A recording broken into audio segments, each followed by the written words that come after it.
இந்த ரம்ஜானுக்கு நீங்கள் மலபார் ஃபிஷ் பிரியாணி ட்ரை பண்ணுங்கள். இதை செய்யும்போது என்னென்ன டிப்ஸ் ஃபாலோ பண்ணணும்னு நான் இந்த வீடியோவில் சொல்ல போகிறேன். பாஸ்மதி ரைஸ்க்கு பதிலாக சீரக சம்பா அரிசியை யூஸ் பண்ணிக்கிட்டிங்கன்னா டேஸ்ட் ரொம்ப நல்லாயிருக்கும்.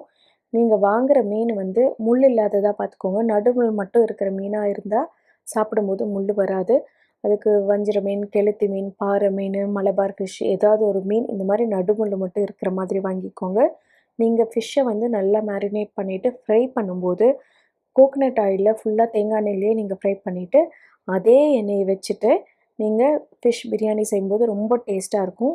நம்ம ஃப்ரை பண்ண எண்ணெயை வச்சுட்டு கூட ஒரே ஒரு டேபிள் ஸ்பூன் நெய் ஊற்றினா மட்டும் போதும், அவ்வளோ டேஸ்ட்டாக வரும். அடுத்ததாக நீங்கள் ஃபோர்த் டிப் என்னென்னா, இந்த பிரியாணி செய்யும்போது மசாலா அதிகமாக தேவைப்படாது. கொஞ்சம் வெறும் மஞ்சத்தூள், மிளகுத்தூள் மட்டும்தான் இதுக்கு யூஸ் பண்ணியிருக்கேன். காரத்துக்கு பச்சை மிளகாய் அவ்வளோதான். இந்த டேஸ்டியான பிரியாணி எப்படி செய்யணுங்கிற video Tamils kitchen by Sandhya YouTube சேனலில் இருக்குது. ட்ரை பண்ணி பாருங்கள்.